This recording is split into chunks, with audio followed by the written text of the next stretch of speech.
Bonjour et bonsoir en fonction de l'endroit où vous trouvez actuellement. Une fois de plus, nous allons pénétrer dans la sphère de la connaissance interdite.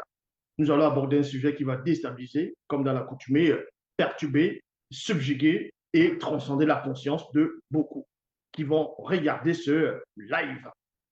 Donc ici, nous allons, comme vous pouvez vous constater par rapport au titre, on va parler de l'ange Gabriel, communément appelé dans les Bibles classiques, sur la personne de l'ange Gabriel qui apparaît dans le temple. Et en cela, on va aller dans Luc, le livre de l'évangile de Luc. Mais avant d'aller dans l'évangile de Luc, dans les Bibles classiques, on va aussi entrer dans Bible aussi, voilà, dans d'autres écrits. Mais quand vous parcourez on va dire dans ce que j'appelle communément appelé le Nouveau Testament, on va parler des quatre évangiles. Donc, on va parler de l'évangile de Marc, l'évangile de Matthieu, l'évangile de...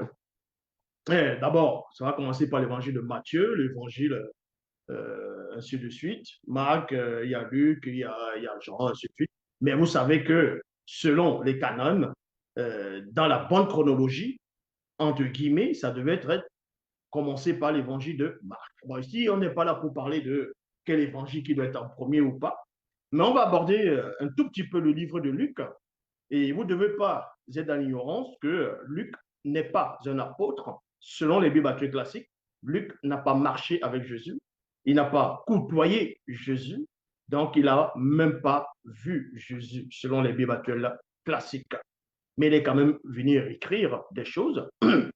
On ne vous dit même pas, quand vous lisez dans Luc chapitre 1, verset 1 à 3, on vous apprend que Luc lui-même, il révèle par là que ce n'est pas Dieu, ce n'est pas Yahvé Adonai Jéhovah Elohim l'Éternel qui lui a demandé d'écrire, qui lui a donné la révélation. On n'a pas dit qu'il avait le Saint-Esprit pour venir écrire ce dont il avait écrit.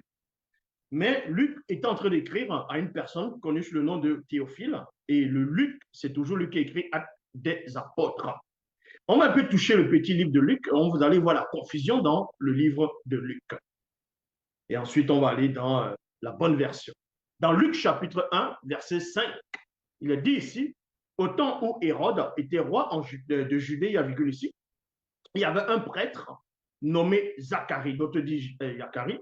Donc, Zacharie qui appartenait au groupe de prêtres d'Abias. Et à point. Sa femme, une descendante d'Aaron, le grand prêtre, s'appelait Élisabeth. Luc chapitre 1, verset 8 à 10. Il est dit ici, un jour, Zacharie fait son travail de prêtre dans le temple de Dieu. Parce que c'est le tour de sa famille, donc dans d'autres versions, on dit suivant le rang de sa classe. Dans la nouvelle Bible seconde, on vous apprend dans Luc chapitre 1, verset 9, il fut désigné par le sort. Donc on vous apprend ici que dans les écrits de Luc, le même Luc qui a écrit, c'est le même qui écrit aussi Actes des apôtres. Et dans le livre des Actes, des apôtres, on retrouve aussi le mot sort. Donc Luc dit ici que quand Zacharie, l'époux, le mari de Élisabeth, devait entrer, on va dire, c'était son tour selon sa classe, c'est-à-dire, dans d'autres versions, c'est la famille, c'est un groupe de prêtres. Maintenant, ils vont désigner lequel va entrer dans le temple pour faire, on va dire, ce dont il avait l'habitude de faire. Mais quand ça arrive autour de Zacharie, autour de sa classe, de son rang, en fonction des versions, on vous dit ici, il fut désigné par le sort. Donc Zacharie fut désigné par le sort. On ne dit même pas que Zacharie a été désigné par Dieu, par Yahvé Adonai Jéhovah Elohim l'Éternel, mais par un sort. Les prêtres ici ont joué un sort. Il fut désigné par un sort. Le sort, c'est quoi? Hasard auquel on se remet pour effectuer un choix, pour décider de l'issue d'une affaire. En gros, c'est comme si vous allez jouer au loto. Vous allez deviner, vous allez jouer au PMUC, un truc comme ça. Vous voyez, on montre par là que ces gens n'avaient pas d'esprit. Ils n'étaient pas alimentés par l'esprit, ils n'étaient pas, c'était rempli que de confusion, de contradiction. Donc, s'ils ont besoin de jeter un sort pour le hasard, pour savoir sur qui ça va tomber.